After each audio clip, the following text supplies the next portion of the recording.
अस्सलामुअलैकुम and a very good morning. सुबह बखैर। मैं हूँ रुखमा इरफान मलिक। मेरे साथ मौजूद है अब्दुल रऊफ साहब और अनफॉर्चुनेटली अब्दुल रऊफ साहब आज हरमीत हमें फिर से ज्वाइन नहीं करे, तबीयत खराब है। हरमीत की तबीयत नासाज है, अल्लाह करे जल्द से जल्द ठीक हो। मैं तो पहले भी कह रहा था, पहले भी एक दो दिन पहले के दुआ है, मतलब उसकी बड़ी रौनक होती है, साथ जिस तरह से कपड़े लगाता है और शो में हरमीत की कमी को हम महसूस करते हैं। हाँ, शो में आज खैर भट्टी साहब हैं हमारे साथ मौजूद। भट्टी साहब अपनी एक्सपर्ट ओपिनियन देंगे, एंकर हैं, फूड एक्सपर्ट हैं, पता नहीं क्या क्या कुछ है वो उसके बारे में बताएंगे। और उसके साथ साथ आमिर कुरैशी साहब हैं हमारे साथ मौजूद हैं, chairman Pakistan restaurant unity association है। इनसे हम गुफ्तगू तो करेंगे, लेकिन रऊफ साहब आज नाजरीन के साथ पहले टॉप स्टोरीज शेयर कर लूं। टॉप स्टोरीज क्या? टॉप स्टोरीज ये हैं कि रेस्टोरेंट इंडस्ट्री जो है जब से कोरोना आया है तो क्राइसिस में है। इसको डिस्कस करेंगे अपने इन दोनों मेहमानों के साथ। फिर मास्टर अयूब हैं इस्लामाबाद से, जो कि प्राइड ऑफ परफॉर्मेंस मिला है और अंडर प्रिविलेज जो स्टूडेंट्स हैं उनको फ्री ऑफ कॉस्ट पढ़ाते हैं। अब पूरा स्कूल उनका उन्होंने बना लिया है,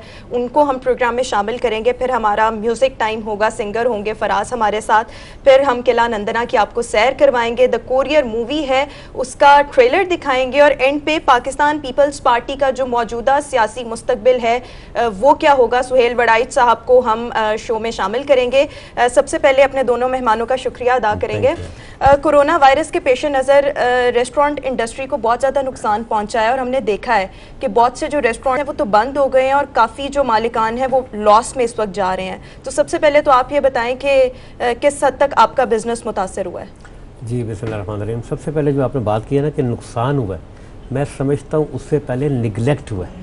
ये पाकिस्तान की वाहिद लेबर ओरिएंटेड इंडस्ट्री है जिसमें रोज़गार गरीब आवाम को मिलता है। वेटर गरीब होता है, मैनेजर गरीब होते हैं। गवर्नमेंट ये समझती है कि ये रेस्टोरेंट का बिजनेस ये अमीर लोगों का काम है। ऐसा नहीं है, ये उनको बहुत बड़ी गलतफहमी है। हमने एक सर्वे किए अपने एसोसिएशन के प्लेटफॉर्म पे, 80% प्लस रेस्टोरेंट जो पाकिस्तान में मौजूद हैं वो लोअर तबकर के हैं। वो जो लोग वेटर्स होते हैं ग्रो करके तरक्की करके रेस्टोरेंट बना लेते हैं, वो छोटे से रेस्टोरेंट होते हैं। आप कभी स्ट्रीट रेस्टोरेंट्स पे जाएं तो वो जो टिक्का बोटी वगैरह लगा रहे होते हैं, कैशियर होते हैं, वो मालिक होते हैं। वो फिर बना के गाड़ी में सर्व कर रहे होते हैं, वो मालिक होते हैं। इस तरह के 80% प्लस रेस्टोरेंट मौजूद हैं पाकिस्तान में जिनके साथ जुल्म हुआ है, इग्नोर हुए हैं। और इस जो एहसास प्रोग्राम है पाकिस्तान का जिसमें 321 अरब रुपया सुन के हमारे कान पाक के जो रिलीफ मिला है, वो फाइनेंशियल रिलीफ हमें नहीं मिला है, वो हमारे मुलाजमिन को नहीं मिला है। तो ये सबसे बड़ी बात है कि जो कोरोना है इससे तो इनकार हम कर सकते नहीं है, ये है। लेकिन एक चीज़ होती है एहतियात, एक चीज़ होती है गुड गवर्नेंस। अगर ये कोई तरीका नहीं है कि पीएसएल की टीम यहाँ पे आप आए, आपसे सड़कें मैनेज ना हो, आप सड़कें बंद कर दें, आपसे कोई चीज़ मैनेज ना हो उसको बंद कर दें। सड़कों पे आपने जब पे काफिला जा रहा है हुक्मरानों का तो ट्रैफिक मैनेज जो होती बंद कर देते हैं। तो ये तरीक़ाकार नहीं है। मदीने की रियासत में ऐसा नहीं होता। माशरे में जो गुर्बत है वो खैरात से नहीं इंसाफ से ख़त्म होती है। तो इंसाफ हमें अपनी इंडस्ट्री के साथ हुकूमत वक्त का नज़र नहीं आया। कोविड-1 में नहीं आया, कोविड-2 में नहीं, कोविड-3 में भी नहीं आया। सबसे बड़ा मसला ये है कि जो हमारी लेबर है ये पाकिस्तान में डिफरेंट शहरों सूबों से आके मुलाजमत करती है, वो लोग वापस चले जाते हैं जब प्रॉब्लम होती है। तो उस वक्त फिर आप जब एक जायका है, भट्टी साहब माशाल्लाह इनसे बेहतर कौन समझता है कि जायके के लिए आप घर से निकलते हैं बाहर खाना खाने के लिए। और पाकिस्तान में वाहिद इंटरटेनमेंट है, खुशी है, तरक्की है, पोस्टिंग है, आपने खाना खाना है, जाके इंटरटेनमेंट होनी है वहाँ पर। वही बंद कर देंगे तो इतना डिप्रेशन पहले ही अवाम में है, वो किधर रिलीज करेंगे? तो ये मैं समझता हूँ कि ये जुल्म की इंतहा को छू गई है गवर्नमेंट को, जो इस इंडस्ट्री को बंद करती है। 4 बाय 6 फुट की टेबल स्टैंडर्ड साइज है छोटे बड़े दरमियाने मल्टीनेशनल रेस्टोरेंट्स के अंदर। अगर 2 लोग आगे पीछे बैठेंगे ऑटोमेटिकली सोशल डिस्टेंसिंग हो जाती है। अब इसको कंपेयर करती है गवर्नमेंट पब्लिक ट्रांसपोर्ट के साथ। चिंची में किस तरह लोग बैठे होते हैं, ठोकर न्याज पे, फिरोजपुर रोड और पाकिस्तान के डिफरेंट शाहराएँ जहाँ पे ये चिंची चल रहे होते हैं, भरे होते हैं, रिक्शे बड़े होते हैं, वहीं पे स्ट्रीट रेस्टोरेंट्स हैं। 5-10 फुट 15 फुट की शॉप होती है, उसको बंद कर दिया कि कोरोना वहाँ फैलता है। यहाँ से भट्टी साहब को भी शामिल कर लें। जी बिल्कुल, इसको कंपेयर करें ना, बात की भी जो सूरत हाल है, जर्मनी हो गया, स्वीडन हो गया, बेल्जियम हो गया, पूरे शहर लॉकडाउन, सारे बंद। मतलब यहाँ की भी है। पहले तो ये है कि एक शायद SOPs को उस तरह से मद्देनज़र नहीं रखा गया, आवाम ने भी नहीं रखा, गवर्नमेंट भी निगलेक्ट करके इग्नोर करके ही मतलब उसको तो उस बुनियाद के ऊपर भी ये हो गया। अब लहर बहुत खौफनाक है, मतलब इस वक्त जो है, तो ज़रा कंपैरिजन भी करें, फिर उसके मुताबिक इनका भी मौक़िफ़ देखें। उस बारे में आप क्या? सर देखिए, इसमें तो कोई इनकार कर ही नहीं सकता कि इस वक्त जो मुल्क में कोरोना की सिचुएशन है वो वर्स्ट है, इस वक्त पीक पे है। जिस तरह अभी कल की बात है तो रिकॉर्ड हलाकतें हो गई हैं। बिल्कुल। तो इसके लिए हर कोई खौफ का शिकार है और उस खौफ की वजह से वो कह रहे हैं कि सब कुछ बंद कर दें। लेकिन सर बात ये है कि जो हुकूमतों का काम होता है, हुकूमतें पैनिक नहीं किया करती, हुकूमतें दानिशमंदी से मामलात को हैंडल करती हैं। इस केस में क्या होना चाहिए था कि यहाँ पे मुतलका इंडस्ट्री के जो भी स्टेक होल्डर्स हैं उनको बुलाया जाए, उनके साथ मिल के एक हल निकाला जाए। अब ये देखें कि यहाँ पे बात सिर्फ रेस्टोरेंट की नहीं है।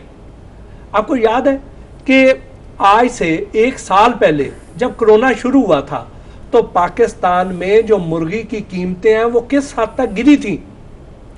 मुर्गी जो है 100 रुपए किलो उसका जिंदा मुर्गी का रेट था, जो गोश्त उसका 140 से 50 रुपए किलो में था। और आज वही मुर्गी हम 350 रुपए से लेकर 500 रुपए किलो के दरमियान खरीद रहे हैं पाकिस्तान के मुख्तलिफ इलाकों में। अब ये क्या वजह है कि वही मुर्गी जो उस वक्त 150 रुपए में थी आज 400-500 रुपए किलो है? तो वजह यह थी कि जब एकदम पाबंदी लग जाती है और उनका फ्लॉक पीछे पोल्ट्री फार्म में मौजूद है, उसकी निकासी तो नहीं होनी है, उसकी कंजम्पशन कहाँ होनी है? क्योंकि आपने शादी हाल भी बंद कर दिया, अपने रेस्टोरेंट भी बंद कर दिए, बहुत से पोल्ट्री फार्मर दिवालिया हो गए। उसके बाद उस इंडस्ट्री में से बहुत से लोग निकल गए। जब आपने खोलना था, खोलने से पहले आपको पता था कि अब सिचुएशन बेहतर हो रही है, आप उन स्टेक होल्डर्स को बुलाएं, उन्हें कहें कि हम 3 हफ्ते बाद 5 हफ्ते बाद हम खोलने वाले हैं, तो आप अपना फ्लॉक डाल लें। आप अचानक अनाउंस कर देते हैं, अचानक डिमांड क्रिएट कर देते हैं। डिमांड क्रिएट होती है, पीछे सप्लाई होती नहीं है, कीमतें शूट कर जाती हैं। ठीक, आज आपने एकदम फिर आपने बंद कर दिया। अब क्या होगा कि यही मुर्गी की कीमतें ड्रॉप होंगी, फिर कई लोग दिवालिया होंगे, उसके बाद जब ये खोलेंगे फिर बहरान आएगा। अच्छा, इसी तरह ही इनके साथ अभी सब्जी वाले जुड़े हुए हैं, अभी इनके साथ और बहुत से जो ग्रोसरी वाले हैं वो जुड़े हुए हैं। ये सब लोग मुतासर होंगे। जो मुलाजमीन है ये लोग, ये तो अमीर आदमी है, ये तो बर्दाश्त कर जाएंगे, लेकिन वो आदमी, वो जो इनका वेटर है जो डेली वेजेस पे है, उसको तो ये तनख्वाहें नहीं देंगे। उसके साथ क्या होगा? इनके साथ मिलके अगर SOPs तय कर लिए जाए, दुनिया में इस तरह के सारे मसाइल का हल मौजूद है। मैंने ऐसे रेस्टोरेंट्स देखे हैं, वो क्या करते हैं, वो एक सेलोफीन की शीट है, जैसे आपको याद है एक मच्छरदानी मिला करती थी, उस तरह की एक सेलोफीन की शीट एक टेबल के इर्द गिर्द लगा के शीशे से पार्टीशन करके उसको आप कवर कर सकते हैं कि एक फैमिली है वो वहां पे बैठे, उसकी दूसरी के साथ इंटरेक्शन ना हो। मैं आपसे यहाँ पर ये कहना चाहूंगी कि ये जो आपने कहा ना कि गरीब तबका ही पिसता और अभी भी बेटर्स वगैरह कोई मुश्किलात का सामना है, लेकिन आप ये देखें कि SOPs को किस तरह से तय किया जाए। जो छोटे रेस्टोरेंट जिनका आप जिक्र करें, वहां पर ही सबसे ज्यादा SOPs की खिलाफ वर्जी होती है। जो बड़े रेस्टोरेंट्स हैं वहां पर SOPs को फॉलो किया जाता है और वहां पर आता भी अमीर तबका है। एग्री। इसमें यह है कि SOPs पहले बनाएं तो सही, इस इंडस्ट्री के स्टेक होल्डर्स को मिलाएं, बुलाएं, उनके साथ SOPs तय कर लें, और जो उस SOP पे अमल करे वो काम करे, जो नहीं अमल करता उसको बंद कर दें। कौन सी ऐसी, इसमें कोई रॉकेट साइंस तो है नहीं है। बंद करने के लिए जाके चेक कर लें कि यहाँ पे अमल नहीं हो रहा, उसको बंद कर दें। अब आप ये देखें, अभी चंद दिन पहले की सूरत हाल सर देख लें कि SOPs क्या थे कि शादी हाल में 300 लोगों का फंक्शन हो रहा था, और रेस्टोरेंट जिनकी कैपेसिटी 100 भी नहीं है, 100-150 भी नहीं है, वो बंद थे। उधर इंडोर के लिए भी पाबंदी थी, शादी हालों में मार्की के अंदर भी इजाजत थी। तो यानी डिस्पैरिटी तो वहां पे भी थी। ठीक है, जरा इधर आ जाए कोई साहब, ये बताएं कि मतलब आपने जैसे जिक्र किया कि हुकूमत को चाहिए था, हमारे साथ डायलॉग करती है, SOP भट्टी साहब भी कह रहे हैं मिलकर तय करने चाहिए थे। आपको कुछ कहा, मतलब गवर्नमेंट ने को बुलाया, कोई इनवाइट आया, कोई? गवर्नमेंट बहुत बुलाती है हमें, ब्यूरोक्रेट्स, पॉलिटिशियन, सबसे मीटिंग हुई है हमारी, लेकिन किसी के पास खत्मी डिसीजन की पावर नज़र नहीं हमें आई है। अच्छा। बात बहुत करते हैं, उनके जो SOPs बनाए हुए हैं, आपको मैं एक मिसाल देता हूँ, गवर्नमेंट के जो SOPs हैं वो आपको हम दिखाते हैं अभी कि वो एक ही है। एक होता है किचन, एक को बैक ऑफ द हाउस कहलाता है kitchen, front of the house कहलाता है जहाँ पे आप गेस्ट बैठते हैं। इसका अलग अलग SOPs होते हैं, गवर्नमेंट के पास एक ही SOPs है। दूसरी बात, सबसे बड़ा जो गिला एज एसोसिएशन हमें है, पंजाब फूड अथॉरिटी, ये हमें कोविड 1 से लेकर 3 तक नजर नहीं आई कहीं पे। इसका काम क्या है? अरबों रुपए का बजट है, इनके सारे SOPs किधर हैं? इनकी मिनिस्ट्रीज हैं, फूड है, सारी चीज़ें देखते हैं, ओहदे सारे हैं, नज़र कोई भी नहीं आता। लेकिन पाकिस्तान रेस्टोरेंट यूनिट एसोसिएशन, जब हम इन लोगों को मिले हैं, उन्होंने एक चीज़ की तारीफ ज़रूर की है। उन्होंने कहा जी आमिर साहब, आज तक हमें कोई इस सेक्टर से कोई बंदा, कोई एसोसिएशन, कोई रिप्रेजेंटेटिव मिले ही नहीं है, तो आप सामने आए। अब आप सामने आए, अपनी बात बताएंगे तो हम आगे तक बताएंगे। इसकी क्या वजह है कि जो मुतल्लिका जो भी आपने डिपार्टमेंट्स का जिक्र किया वो मिलते क्यों नहीं है? क्या वजह है इसकी? उनके पर डिसीजन पावर नहीं है। मैंने 11 फरवरी को इमरान खान साहब को लेटर लिखा है अपने एसोसिएशन के प्लेटफॉर्म से, तो मैं उनका थैंक यू अदा करता हूँ आपके चैनल के तवज्जुह से भी। 13 फरवरी को मुझे प्राइम मिनिस्टर हाउस से कॉल आ जाती है। अच्छा, मतलब इसका मतलब है कि PM साहब जो भी मामला है, किसी हद तक वो सीरियस है, मामला को देख भी रहे हैं। उनकी कॉल आती है वहाँ से मुझे कि जी आपने मंडे को जो हमारे फेडरल सेक्रेटरी हेल्थ है आमिर अशरफ ख्वाजा साहब, उनको मिलना, आपकी appointment special request on the Imran Khan साहब वहाँ से तय हो गई है। उधर से फिर मुझे वहाँ से फ़ोन आने लग पड़े। फिर I went to the Islamabad, उनसे मिला, बड़ी अच्छी हमारी मीटिंग हुई, फिर मीडिया ने भी इसको कवर किया।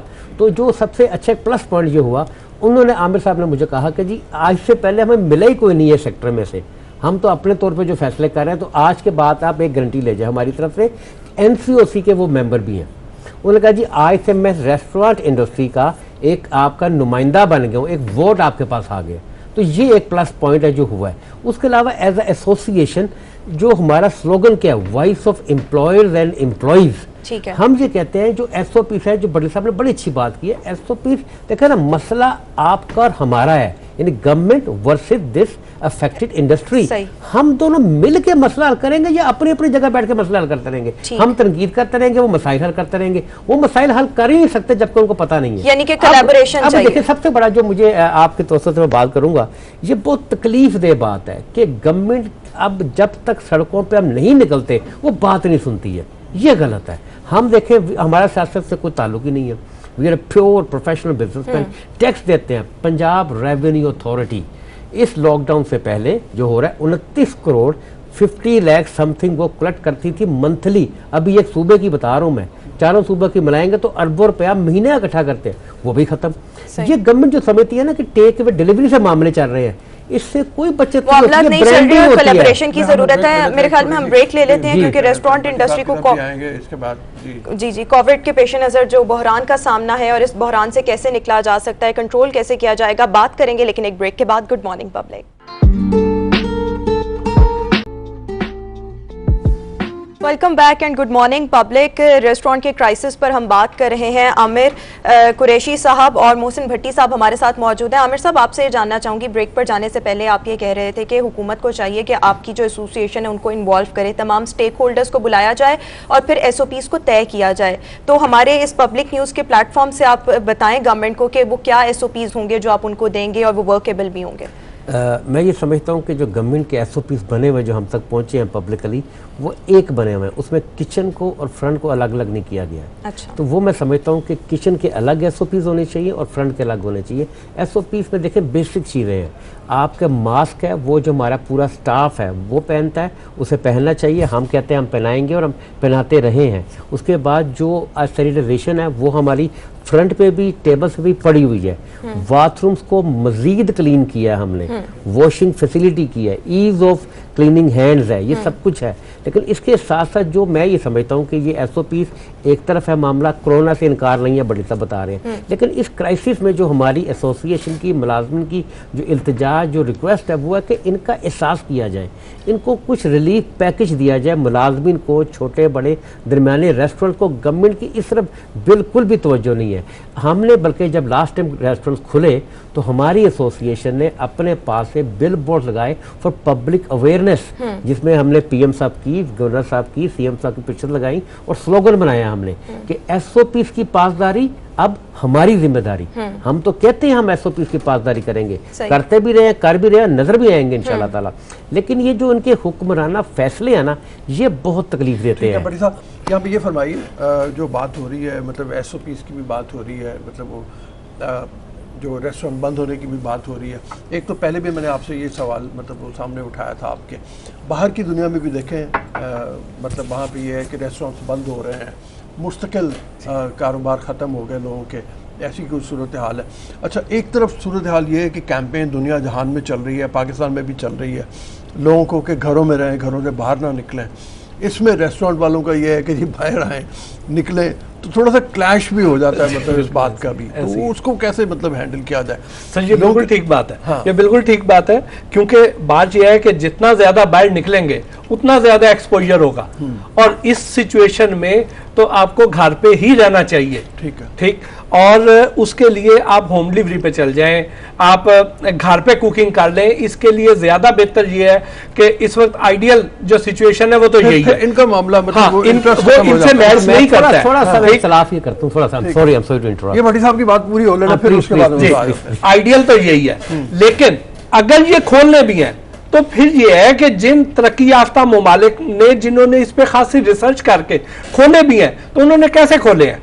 उन्होंने ये खोले हैं कि अगर आप इंटरनेट पे चल जाएं तो वहां पे देखें कि अलग-अलग कंपार्टमेंट्स हैं। ये नहीं है कि ये बड़ा सारा हॉल है और उसमें सारे इकट्ठे बैठे हुए हैं लोग, ऐसे नहीं है।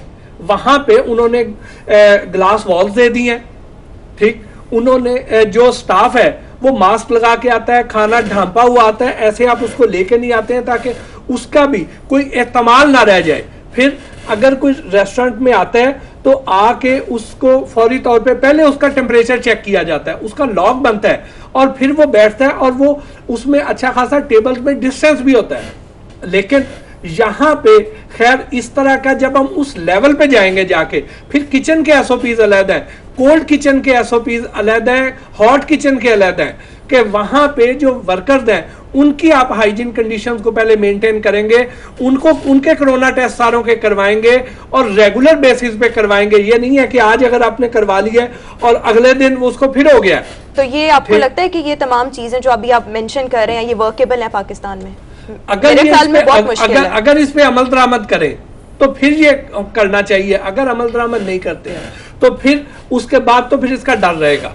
कुरैशी साहब जो कि ये जो भट्टी साहब ने ये तमाम चीजें बताई हैं, आपको लगता है ये पाकिस्तान जैसे मुल्क में ये चीजें वर्केबल हैं? आप लोग ऐसे कर सकते हैं? हमारी एसोसिएशन का PRU का यूएई, यूके, यूरोप, बेशुमार तरक्की याफ्ता मुल्कों की जो हॉस्पिटैलिटी एसोसिएशन है, हम उनसे राब्ते में है, और ये वाहिद एसोसिएशन है पाकिस्तान की जो पाकिस्तान का भी इंटरनेशनली नाम रोशन कर रही है, कि उनको पता लगा है कि पाकिस्तान भी सीरियस है। हम उनसे पूछते हैं भी आप कैसे कवर कर रहे हैं इसको, आप कैसे फेस कर रहे हैं। वो सबसे बड़ी तो बात वहाँ पे क्या है, गवर्नमेंट ने क्या फैसिलिटेट किया हुआ, वहाँ पे वो एक चेयर छोड़ के बैठाते हैं, उसके पैसे गवर्नमेंट देती है। इतनी आप चाहते हैं कि यहाँ पर भी गवर्नमेंट पे करे? ये ऐसे नहीं हो सकता। देती है, गारंटीड बता रहा हूँ मैं आपको। मेरे पास ईमेल्स हैं उन लोगों की, एसोसिएशन बता रहे हैं, और वहाँ पब्लिक न्यूज़ भी है आपके, एक चेयर छोड़ो उसके पैसे देती है। अभी बड़ी साहब ने बात की जो कि ना कि अब टेक अवे डिलीवरी पे चले जाए। मैं कहता हूँ हम चारों चले जाते हैं, पर टेक अवे डिलीवरी जो बना रहा है हम तो उसकी बात कर रहे हैं, वो गरीब आदमी है, अब वो भी टेक अवे डिलीवरी पे चला जाए, उसको तो रोजी चाहिए, डेली दिहाड़ी पे होता है, टिप्पो से गुजारा होता है। वो 80% प्लस लोग हैं जो काम कर रहे हैं रेस्टोरेंट में। जब टेक अवे डिलीवरी पे जाएंगे, किचन में स्वीपर खत्म हो जाएगा, वेटर खत्म हो जाएगा, डिश वॉशर खत्म हो जाएगा, वो कितने सारे ऐसे चीजें हैं, सिक्योरिटी गार्ड खत्म हो जाएंगे, वो लोग कहाँ जाएंगे? ये प्रॉब्लम है। इंडस्ट्री और कितने लोगों का रोजगार इस इंडस्ट्री से वाबस्ता है? देखिए, सिर्फ पंजाब की मैं बात करूँ अगर, तो 1 करोड़ के पास लोग हैं जो इस इंडस्ट्री से रिलेटेड है पंजाब की। अगर पाकिस्तान में चले जाए तो इससे भी ज्यादा है, क्योंकि हमारी जो एसोसिएशन है ये सिर्फ मल्टीनेशनल रेस्टोरेंट्स की आवाज नहीं है। हर वो स्ट्रीट रेस्टोरेंट जो सड़क पे नजर आएगा आपको, जो बाजारों में नजर आएगा, वो भी हमारे मेंबर्स हैं। लेकिन कुरैशी साहब, जिस तरह ये आपने एसओपीज की बात की कि गवर्नमेंट को चाहिए कि साथ मिलकर हमारे साथ एसओपीज को तरतीब दें, एसओपीज बनाएं, वो एसओपीज बनाएं जो वर्केबल हों। एसओपीज पर फिर बात वही आ जाती है कि एसओपीज पर बड़े रेस्टोरेंट्स, कैफेज अमल कर लेंगे, छोटे रेस्टोरेंट्स पर कैसे एसओपीज को फॉलो करवाया जाएगा? इतनी डिस्कशंस मैं ये कर चुका हूँ सारी। मैं कहता हूँ आपकी बात करेक्ट है। आपके पास कोई प्लान है गवर्नमेंट को देने के लिए? छोटे वेबसाइट पे जाए, हमारे पेजेस पे जाए, सबसे पहले एसओपीज हम नहीं बनाए थे, हमने अवेयरनेस दी है पाकिस्तान में रेस्टोरेंट को SOP क्या होते हैं और practically ease of doing business क्या है, ये हमने पहचान दिया पाकिस्तान में। बात असल इस वक्त ये है कि हम सब मान रहे हैं कोरोना है, एहतियात करनी चाहिए, लेकिन बात यह है कि इस कोरोना के क्राइसिस में जो मुलाजमीन हैं, छोटे रेस्टोरेंट्स हैं, उनका क्या हो रहा है, उसके बारे में आप बताएं हमें। कि गवर्नमेंट से इल्तिजा करे कि उनको पैसे दे, को रिलीफ दे, उनके घरों को किराए दे, उनके बच्चों की स्कूल की फीस ही माफ कर दे जो सरकारी स्कूलों में है। इस तरफ जाते हैं हम इस वक्त कोरोना पे। तो मैं समझता हूँ बहस करने का फायदा इसलिए नहीं है कि वो है 11 तक अल्लाह करे खुल जाए, अब रिलीफ चाहिए हमें अपने मुलाजमीन के लिए, छोटे रेस्टोरेंट के लिए। अब देखें कितनी बड़ा जुल्म है कि पाकिस्तान की गवर्नमेंट देखें, जो गवर्नमेंट ओन्ड प्रॉपर्टीज हैं, PHA, NHA, so many in Pakistan, उसमें छोटी कंटीन, दरमियानी कंटीन है, एक दिन का किराया माफ नहीं किया। ये जुल्म नहीं है? अच्छा, ये देखिए कितनी बड़ी बात है। सारी बात तो समझ में आ गई, मतलब इनकी भी आ गई, हमने पूछ भी लिया। हल क्या है, हल क्या निकाला जाए, किस तरीके से हो, गवर्नमेंट क्या करे, बुलाए इन लोगों को, बैठ के करे। और आप तो छोटे ढाबे भी आपने देखे हैं जो गलियों मोहल्लों में मतलब रेस्टोरेंट खुले होते हैं। ये बात रोमा की बिल्कुल सही है कि SOPs का वहाँ तो ख्याल हो ही नहीं सकता, जो मर्जी कर लें। मतलब आपको एक तो वहाँ तक अवेयरनेस पहुँचानी। मैं जहाँ पे रहता हूँ उसके करीब ही वो राइफल रोड है, राइफल रेंज रोड, मतलब उसके अंदर जाके देखें तो सारे उसी तरह खुले में हैं, नहीं लोग ख्याल करते, परवाह नहीं करते, ना रेस्टोरेंट वाले करते हैं ना बैठने वाले करते हैं। तो क्या किया जाए, हल सोल्यूशन क्या है फिर? सर हल या तो इस पे अमल दरामद किया जाए, जो कि छोटे लेवल पे अमल दरामद मुमकिन नजर नहीं आता। पाकिस्तान जैसे मुल्क में तो अमल दरामद नजर नहीं आता। या तो गवर्नमेंट इस हद तक अमल दरामद कराने की पोजीशन में हो कि एक जो छोटा रेस्टोरेंट उसके वर्कर्स का डेली बेस पे वो 7,000 रुपए का टेस्ट कर हर वर्कर का, जो कि मुमकिन नहीं है। आज अगर आपने करवा भी लिया, अगले दिन फिर उसको एक्सपोजर हो गया, वो फिर कैरियर हो गया, तो उसका क्या बनेगा? ठीक, उसके बाद वहां पे जैसे ही कोई अथॉरिटी आती है उस वक्त तो मास्क लगा लिया जाता है। उसके अलावा मास्क लगाना भी यहाँ पे एक बोझ तस्वर किया जाता है। बिल्कुल ठीक। फिर उनकी अपनी जो पर्सनल हाइजीन है वो तो चले फूड अथॉरिटी चेक कर लेगी, उसको वो करते भी हैं, लेकिन ये जो SOPs हैं ना, इसके लिए वाकई बड़ा सीरियसली सोचना चाहिए कि अगर आमिर कुरैशी साहब जैसे लोग काबिल अमल हल दें, जो कि अभी तक ऐसा नजर नहीं आया कि जी हम इस हद तक स्ट्रिक्ट और बड़ा सॉलिड किस्म का हम कम्प्रिहेंसिव प्लान दें कि जिन लोगों ने किया है उन लोगों ने तो ये किया है कि सर वहां पे जो कोल्ड किचन है, कोल्ड किचन में एयर कंडीशन लगा होता है, कोल्ड किचन में टेम्परेचर बड़ा मॉडरेट होता है, वहां पे ये वायरस ज्यादा देर तक रहेगा। हॉट किचन में जहां पे हीट है वहां पे ये इसका खत्म होने के चांस हैं, लेकिन वहां पे जो लोग काम कर रहे हैं उन लोगों ने तो अंदर बाजू तक उसके अंदर घुसाए हुए हैं। तो वहां पे इस पे अमल दरामद या तो फिर वो ग्लव्स पहन के कर रहे हो, उनकी कैमरास लगे हो, उनकी रेगुलर मॉनिटरिंग हो रही हो कि अगर हॉल है, हॉल में बैठे हुए हैं वहां पे भी मॉनिटरिंग हो रही हो। ये सारे SOPs ये देंगे तो फिर तो इसका फायदा है। जब तक ये नहीं है तो उस वक्त तक यही हाल बचता है।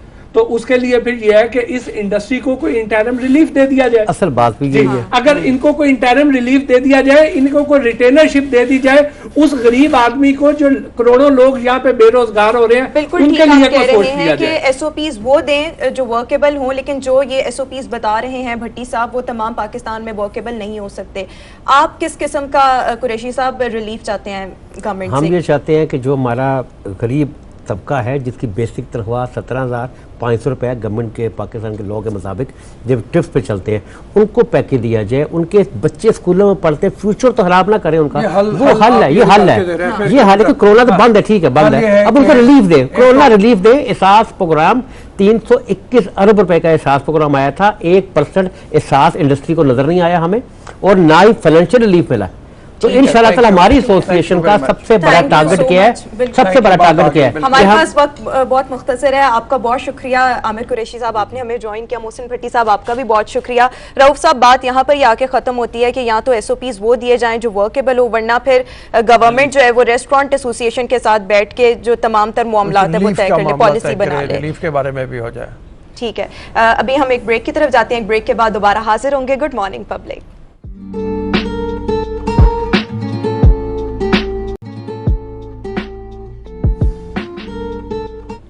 Welcome back and good morning public. आज हम आपकी मुलाकात करवाने जा रहे हैं एक ऐसी पर्सनालिटी से जो कि एजुकेटर हैं, टीचर हैं, फायर फाइटर हैं, फिलैंथ्रोपिस्ट हैं और इन्होंने इस्लामाबाद के F6 सेक्टर में बच्चों को पढ़ाने का काम किया और इनको कुछ दिन पहले प्राइड ऑफ परफॉर्मेंस भी मिला।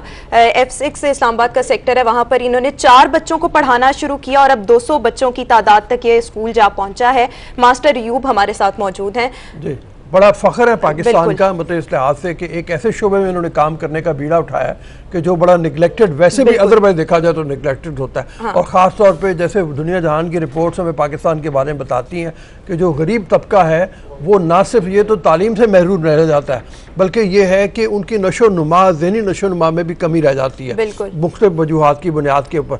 वहाँ से इन्होंने 1982 से फायर फाइटर होते हुए एक बीड़ा उठाया। उन्होंने कहा कि मैं ये काम करूँ, ये जो बच्चे इग्नोर्ड हैं इनको मैं उठाऊं, ऊपर लेके जाऊं। सैकड़ों की तादाद में बच्चे ऐसे हैं जिनको पढ़ा के मुख्तलिफ नौकरियों पे भिजवा चुके हैं। इस काम के लिए रऊफ साहब मोटिवेशन का होना बहुत ज़रूरी है। तो हमारे साथ मौजूद है मास्टर अयूब साहब। अस्सलाम वालेकुम जी मास्टर साहब। वालेकुम अस्सलाम जनाब। सर जरा यहाँ से शुरू से बताएं ना कि कैसे ख्याल कैसे आ गया आपको? आप तो फायर फाइटर थे, आपको जहन में कैसे आ गया कि मैं स्कूल बनाऊं, बच्चों की तरबियत करूं? क्या जहन में आया पहले? जी, मेरा नाम मोहम्मद अयूब है और मैं इस्लामाबाद में जब आया था तो मैं एक फायर ब्रिगेड में एज ए फायर फाइटर भर्ती हुआ था। जी जी। और जब मैं कभी हादसे पे जाता था तो हादसे पर मैं देखता था कि कोई ज़ख्मी हो गया है, कोई कट गया है, कोई मर गया है, रोन पीटन और इस किस्म के चीज़ें देखता था तो मेरा दिल बहुत घबराता था और ये कहता था कि मैं चाहूँ कि हर रोज़ इन लोगों की मदद करूँ। अब लेकिन हादसा तो रोज़ नहीं होते। मैंने इस्लामाबाद की सर्वे की, इस्लामाबाद में बच्चों पर अजियत हो रही है, बच्चे काम कर रहे हैं, बच्चे आवारा फिर रहे हैं, बच्चे जुआ खेल रहे हैं, ताश खेल रहे हैं और आवारा फिरते हुए देखे, नशा करते हुए देखे। बस यही सोचा क्यों ना इन बच्चों को संवारा जाए, इन बच्चों को पढ़ाया जाए, इन पर मेहनत की जाए ताकि मेरा मुल्क जो है तरक्की करे और आगे चले। मास्टर साहब, अभी आपके पास ये जो स्कूल है इसकी क्या चार दीवारी है या अभी भी आप खुले आसमान तले इन बच्चों को पढ़ा रहे हैं? नहीं जी, एक पार्क है ये CDA का F6 3 में, तो कोने पारे थोड़ी सी जगह है जो बहुत गंदी थी, तो मैंने और मेरे बच्चों ने मिलकर इस जगह को साफ़ किया और यहाँ पर ये कच्ची थी पहले, इसको हमने साफ़ सूफ करके यहाँ पर एक बच्चे से मैंने काम शुरू किया, फिर 3-4 बच्चे हो गए, फिर और बढ़ते गए, फिर 50 बच्चे हो गए। जब लोगों को पता चला कि ये बच्चों को पढ़ाता है, लेकिन कईयों ने तो मुझ पर इल्ज़ाम लगाए बहुत सारे। किसी ने कहा पता नहीं कोई जासूस है, कोई ईसाइयत फैलाता है, कोई मरज़ियत फैलाता है। और मेरी बाकायदा जनाब इंक्वायरीज भी होती रही कि देखो ये कौन है, कहाँ से आया, किस तरह है। CDA ने बहुत तंग किया शुरू में, पुलिस ने बड़ा तंग किया, लेकिन अल्लाह के फजल करम से अब जब उनको ये इंक्वायरी से भी क्लियर हो गया, पता चल गया कि ये तो बच्चों को पढ़ा रहा है, तो गवर्नमेंट ने बाकायदा CDA ने जो वहाँ की जगह है मेरी पक्की करके दी है, उसमें टाइलें लगाई हैं और लाइटें लगा दी हैं, पानी का बंदोबस्त कर दिया है। तो पहले से ये है कि मुझे तंग नहीं किया जाता, ना कोई पुलिस तंग करती है, ना CDA तंग करती है। यानी कि अब आपको हेल्प आउट किया जा रहा है। लेकिन ये जो 200 बच्चों का स्कूल आपने कायम किया हुआ है, इसमें और भी टीचर्स हैं, कोई आपकी हेल्प करता है, मदद करता है? जी, मेरे शागिर्द ही हैं जो कि मुझसे पढ़कर 8वीं 9वीं की तरफ जाते हैं और फिर उनके साथ मेरा ये होता है कि आओ मेरे साथ मिलो और तुम छोटी क्लासों को पढ़ाओ, मैं बड़ी क्लासों को पढ़ाऊँगा ताकि हमारा ये काम आगे चलता रहे। अच्छा, ये फरमाएं कि आगे मौसमों की शिद्दत होती है, गर्मी बहुत शदीद आ रही है, टाइलें गर्म हो जाती हैं, इसी तरह से सर्दियों के मौसम में खुले में बैठना पड़ता है, बारिश हो जाती है, इस्लामाबाद में तो बारिश भी ज़रा ज़्यादा होती है।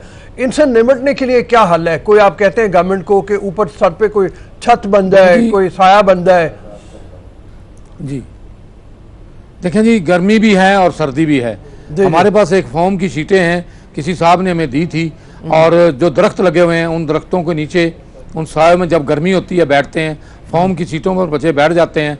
और हाँ, ना तो हमें गर्मी का डर है ना हमें सर्दी का डर है। हम गर्मी में बैठ के भी ग्राउंड में पढ़ रहे हैं, सर्दी में बैठ के सिर्फ जब बारिश होती है तो थोड़ी सी हमारी मुश्किलात होती है। तो साथ ही मैंने 1-2 कमरे बनाए हैं कच्चे, तो वहाँ पर अब बड़े बच्चे जो हैं बड़ी क्लासेस को उनको उस कमरे में ले जाता हूँ और छोटे बच्चों को छुट्टी करवा देता हूँ, तो बारिश के बाद फौरी फिर हम उसी जगह पर आ जाते हैं। ठीक है, आप खासे पैशनेट और मोटिवेटेड थे जब आपने ये काम स्टार्ट किया, तो जिन बच्चों को आप पढ़ा रहे हैं उनको किस तरह से मोटिवेट करते हैं कि वो भी आपके, मतलब जब कल को वो मैट्रिक कर लें या किसी आला ओहदे पर जाएं तो वो भी आके आपकी मदद करें, हेल्प करें? देखिए जी, उनको उनके जहन में ये बात डाली जाती है कि हमने खुद भी पढ़ना है और दूसरों को भी पढ़ाना है, तुम्हारे ही इल्म में इजाफा होगा। तो हमने अपने मुल्क के लिए करना है, क्योंकि मेरी कोई सियासियात नहीं है, ना ही कोई मजहबियात है, सिर्फ पढ़ाई पर जो स्कूलों के अंदर किताबें पढ़ाई जाती हैं वही हम पढ़ाते हैं। और वही इसी तरह जाकर पहली, दूसरी, तीसरी, चौथी के पेपर जो हैं हम खुद लेते हैं, 5वीं के बोर्ड से हम प्राइवेट फार्म ले आते हैं, और इसी तरह बोर्ड के साथ वो बैठ के बच्चे वो भी अपना इम्तिहान देते हैं और उनके सर्टिफिकेट जारी हो जाते हैं। इसी तरह 8वीं का है, फिर 9वीं 10वीं का बोर्ड से पेपर ले आते हैं, तो वो भी रजिस्ट्रेशन होकर वो भी अपना सरकारी हो जाते हैं और उनको सनद इशू हो जाती है।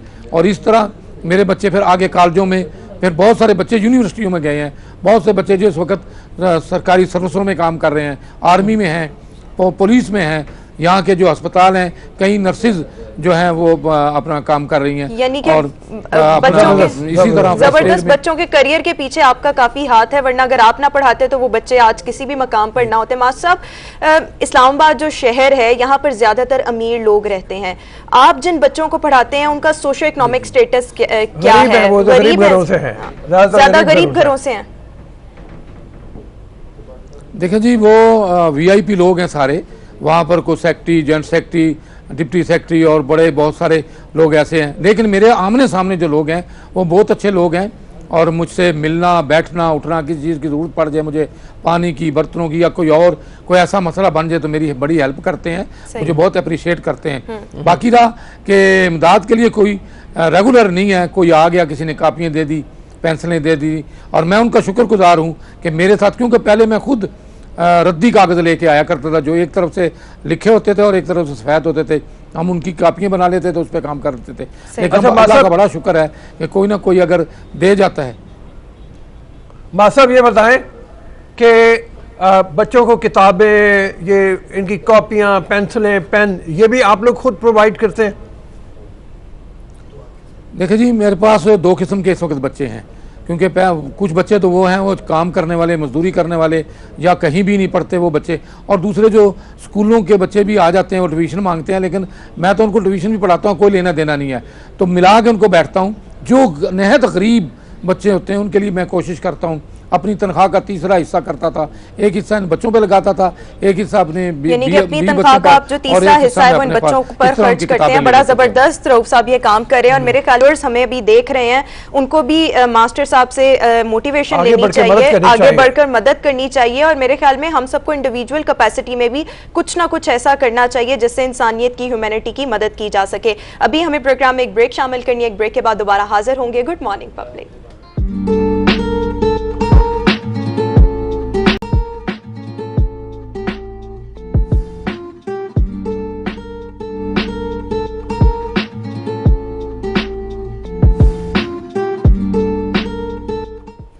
Welcome back and good morning public. Now is the music time. Faraz Bhatt singer हमारे साथ मौजूद हैं। Welcome to the show and thank you so much. कैसे हैं आप? बहुत फर्स्ट क्लास, बढ़िया। बढ़िया कब से गाना गा रहे हैं? बेसिकली मेरा जो स्टार्टिंग जो था वो बचपन से ही इसी फील्ड से हूँ, और हैव यू हर्ड आंगन आंगन तारे प्रोग्राम? तब से उसी में से है। कल जी हदीका की आनी भी थी, हेना भी थी, हदीका की आनी पढ़ा, वो भी आंगन आंगन तारे। जी, तो मैं भी उसी टाइम एरिया से मैं उसमें। अच्छा, और बड़ी मजेदार बात है कि मतलब जैसे खुद ही बता रहे थे कि जैज आइकॉन इन्होंने विन किया, और 2006 की बात है, वो जरा पुरानी बात हो गई है। उसके बाद सारे गामा दुबई में जो जी टीवी का प्रोग्राम था, जियो के साथ कोलैबोरेशन में वो हुआ था, वो मुझे भी याद है, मतलब उसमें इन्होंने विन किया। और फिर इंडिया में जब हुआ वहाँ पे भी गए, वहाँ पे भी इन्होंने टॉप 10 में अपनी जगह बनाई, तो बड़ी ज़बरदस्त बात है। मतलब ये तो मेरे ख्याल में बगैर किसी तवक्कुफ के सबसे पहले तो लोगों को पता चले ना कि ये गाते क्या हैं। तो बुलाकी में जाना कौन? ओके है ना जी, मतलब बुलाकी बेसिकली जिससे मुझे ज़रा लोगों ने जाना, फेम हुआ, वो यही कलाम था। तो मैं बल्कि अगर इजाज़त हो तो इजाज़त है आप गाएं। ओके। हो हो हो हो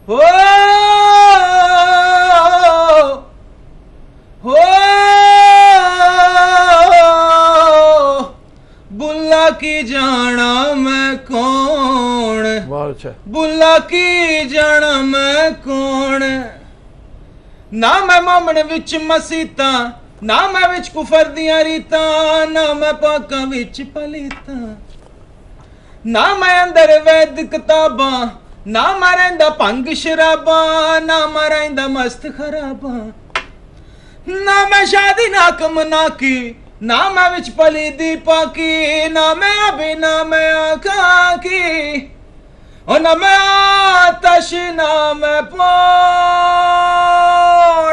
बुल्ला की जाना मैं कौन, बुल्ला की जाना मैं कौन। बहुत अच्छा, जबरदस्त जबरदस्त। अच्छा, तो ये जो गाना मतलब आपके जो सुर ताल हैं वो बड़े अच्छे हैं, ये सीखा किसी से? कुछ गॉड गिफ्टेड है और कुछ उसको इम्प्रूव भी किया है खुद से ऐसे रियाजत बता रहे थे करके। कि इन्होंने म्यूजिक कॉलेज में किया हुआ है, तो जी। वहाँ पे भी मतलब जो है वो तो उसको बीएस भी आपने किया और एमएस भी उसमें किया। बेसिकली वो बीए ऑनर्स 4 साल का जो होता है ग्रेजुएट yes. वो था, लेकिन उसमें थ्योरी ज्यादा थी, प्रैक्टिकल कम था, लेकिन प्रैक्टिकल में खुद से रियाजत घर पे हारमोनियम के साथ, तानपुर के साथ। अच्छा, वैसे अलहमरा आर्ट्स काउंसिल में भी सिखाते हैं? अलहमरा में भी मैंने कुछ Have you ever been early there? बिल्कुल स्टार्टिंग में मैंने कुछ 2 और 3 मंथ्स वहाँ से भी कुछ गेन किया था नॉलेज म्यूजिक के हवाले से। वहाँ पे मोहम्मद अली साहब थे, क्लासिकल सिखाते थे।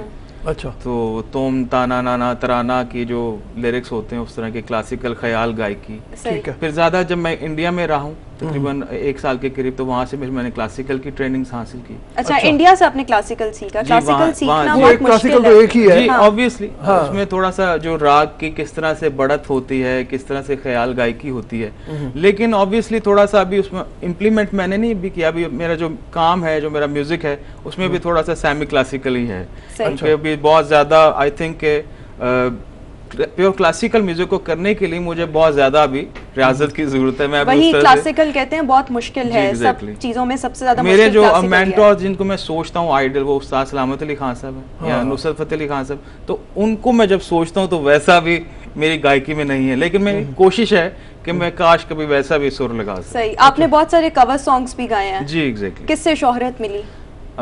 वैसे तो बहुत से जैसे पाकिस्तानी भी आर्टिस्ट हैं, नुसरत फतेह अली खान साहब हैं, इसके अलावा इंडियन आर्टिस्ट हैं मोहम्मद रफ़ी साहब और किशोर, और भी बहुत से ऐसे आर्टिस्ट जिनसे सही। मैंने उनको भी गाया है। तो जरा सही। नुसरत साहब अच्छा। की कोई चीज़ हो जाए फिर अता। जी जरूर। जाने खुदा मेहरमा तेरे सिवा कौन मेरा है, कदी ना हो जुदा तोड़ी ना साथ मेरा, जानिया वे हणिया वे, बहुत अच्छा। तू भी सिख कदी दुख सुख पोड़ना, तेरे बिन नहीं लगदा दिल मेरा ढोलना, तेरे बिन नहीं लगदा दिल मेरा ढोलना। जबरदस्त, बहुत खूबसूरत। अच्छा, ये आजकल कवर सॉन्ग्स का बहुत ज्यादा ट्रेडिशन चल पड़ी है, तो नए गाने क्यों नहीं आ रहे? ज्यादा जो इमर्जिंग स्टार्स या जो नई लॉट है वो ज्यादा कवर सॉन्ग्स गाते हैं, रीमिक्स गाते हैं। मेरे ख्याल से जो यूथ है ना, वो उसको भी थोड़ा सा अपना जो फ्लैशबैक को, हिस्ट्री को रिवाइव कहते हैं कि आर्ट जो है वो ज़रूर उसको रिवाइव होता है, हिस्ट्री अपने आप को दोहराती है। मेरे ख्याल से जो अच्छे ट्रैक्स हैं ना, उनको भी बहुत से सिंगर्स में, मैंने भी किसी एक पंजाबी कलाम है या एक फोक गीत है, उसको मैंने रीमेक किया है। मेरे न्यू सॉन्ग्स भी हैं, न्यू पोएट्री है, न्यू कंपोजिशंस भी हैं, सांवरे के नाम से है और फिर राह जायना के नाम से है। अच्छा, वो जो आपने फोक रीमिक्स किया है वो सुनाए, जो आपने, अगर आप मतलब अभी वो रिलीज हो गया? जी रिलीज हो चुके, वो पंजाबी है। हाँ। मैं वैसे उर्दू भी गा लेता अभी हूँ। तक तो आपने पंजाबी गाए हैं सारे। जी जी। पंजाबी उसके मैं भी दो आपको वर्ड्स, 2 लाइनें सुना देता हूँ।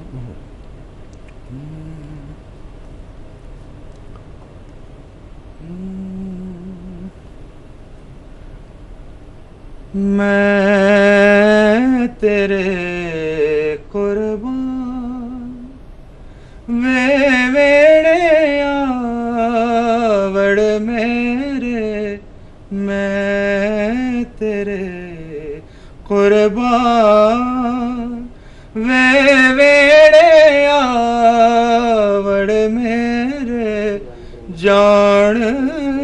भावे न जान वे वेड़े आवड़ मेरे मैं तेरे कुर्बान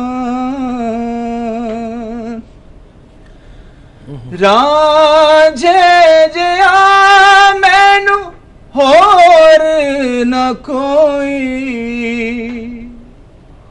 रांझे जिया मैनू होर न कोई ढूंढा जंगल बेला रोही ढूंढा जंगल बेला रोही ढूंढा मैं सारा जहां वे मेरे आवड़ मेरे मैं तेरे कुर्बान।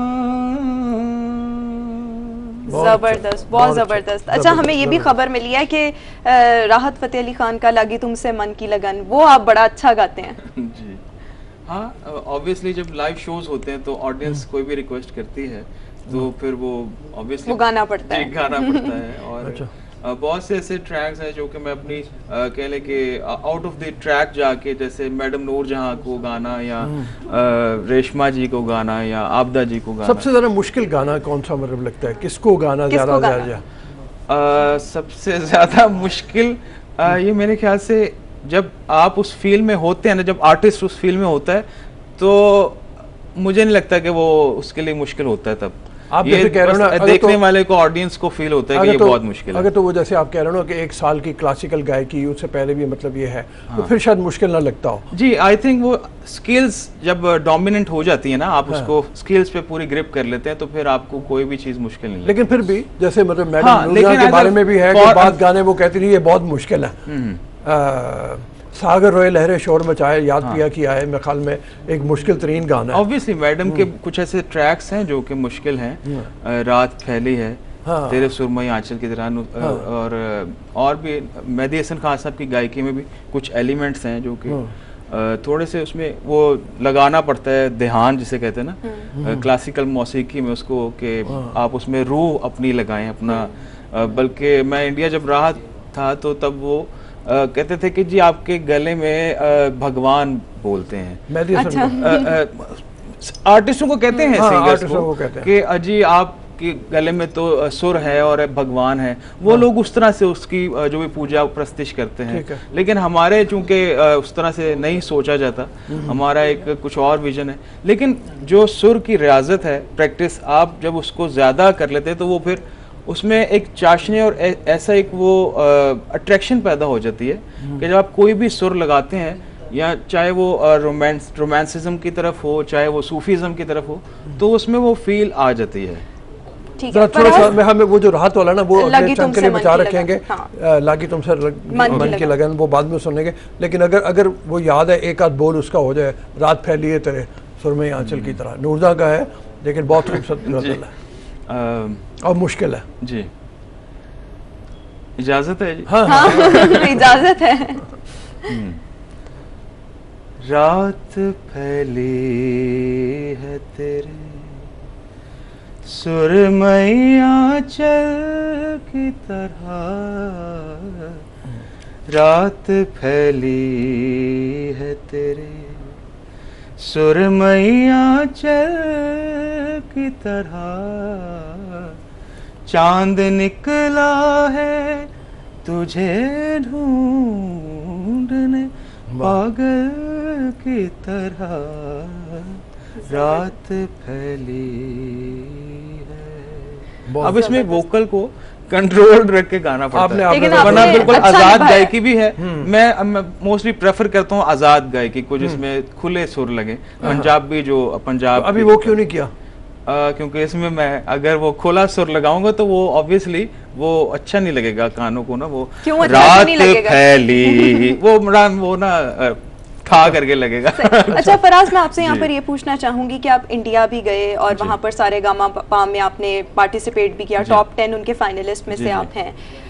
इंडिया में जिस कदर प्रमोट किया जाता है यंग टैलेंट को, पाकिस्तान में उस तरह क्यों नहीं किया जाता? उनके बेशुमार शोज हैं और एक के बाद एक लगता है। मैं ये चाहूँगा कि जो हमारे गवर्नमेंट के यहाँ हुकूमती अहदेदार हैं उनको सोचना चाहिए कि यहाँ पे आर्टिस्टों के लिए कुछ ऐसा कुछ करें, कोई ऐसे NGO या कुछ भी ऐसा इदारा बनाए जो कि आर्ट को प्रमोट किया जाए, क्योंकि हमारे यहाँ कभी फिल्म इंडस्ट्री वो डिक्लाइन हो जाती है, कभी क्लासिकल म्यूज़िक है जो आर्टिस्ट हैं वो डिक्लाइन हो जाते हैं। तो वहाँ से जो आर्टिस्ट आते हैं वो यही नाम जपते हैं जी हमें इंडिया में बहुत रिस्पेक्ट मिली, हालांकि यहाँ का टैलेंट वहाँ जाके उसको रिस्पेक्ट मिल रही है। ये मेरे ख्याल से सोचना चाहिए कि जो यहाँ के टैलेंट है उसको अपने मुल्क में ही वो पज़ीराई मिले। बिल्कुल, और बहुत से ऐसे लोग हैं जिनको इंडिया से पज़ीराई मिली। रोमा का जो सवाल है ना, जवाब भी उसी में है, वो आपने जो जवाब दिया वो जवाब उसी में है। यानी ज़ाहिर एक मुल्क में अगर 1200-1300 फिल्में बनती हैं साल की, तो ऑटोमेटिकली मतलब वहाँ पे म्यूज़िक प्रमोट हो गए। और अगर यहाँ पे अब इस साल में हमें 2 फिल्में बनी हैं या 3 बनी हैं, तो ज़ाहिर है वो मतलब वो प्रमोशन उस तरह से रुक जाती है। और उसके बाद फिर यह है कि ड्रामा इंडस्ट्री है वो बहुत छोटी सी है अभी, अगर उसके टाइटल सॉन्ग्स वगैरह गाए जाते हैं तो हमें जवाब यही है। अब वो ये है कि इतने निकलते हैं बेचारे जाएँ कहाँ। अभी तो ये शुक्र है ना कि ये जो अलहमरा ने कोई कर दिया या जैज़ कॉन्सर्ट हो गया या मेरे ख्याल में पाकिस्तान में या लाहौर की अगर मैं बात करूं, जो मुझे इन्फॉर्मेशन है जहां पर म्यूजिक सिखाया जाता है वो सिर्फ अलहमरा आर्ट्स काउंसिल ही है, इसके अलावा और कहीं नहीं सिखाया जाता। बहुत से ऐसे इदारे वो प्राइवेट होंगे लेकिन गवर्नमेंट लेवल पर सिर्फ अलहमरा में ही सिखाया जाता है। हाँ, मे बी गवर्नमेंट लेवल की बात। लेकिन मेरे ख्याल से अगर कोई गवर्नमेंट इस हवाले से कोई ऐसी पॉलिसी बनाती है कि आर्ट को प्रमोट करने के लिए कुछ उसके लिए बजट भी मुख्तस करें, क्योंकि मोस्टली मैंने जब बॉलीवुड इंडस्ट्री के साथ काम किया, मैं अमेरिका में भी गया हूँ, वहाँ पे भी कोई फिल्म्स की शूटिंग चल रही थी, तो वो लॉलीवुड भी मैंने देखा किस तरह से अपनी प्रोजेक्शन जो उनकी जो प्रोडक्शन है किस तरह से उस पर इन्वेस्ट करते हैं, किस तरह से आर्टिस्ट को वो रिलैक्स रखते हैं कि वो उसको ये टेंशन नहीं कि यार मैंने ये कैसे करूँगा ये कैसे। वो इसी तरह बॉलीवुड में जो उनके छोटे छोटे रियलिटी शोज हैं वो उस पर बहुत हैवी इन्वेस्टमेंट उनकी होती है, इन्वेस्टमेंट भी करते हैं और वो लोग इज्जत भी बहुत देते हैं अपने टैलेंट को। खैर अभी हमें ब्रेक की तरफ जाना है रऊफ साहब, ब्रेक के बाद जब वापस आएंगे ना तो आपसे वो लगी तुमसे मन की लगन वो सुनेंगे। आपने कहीं नहीं जाना, देखते रहिए गुड मॉर्निंग पब्लिक।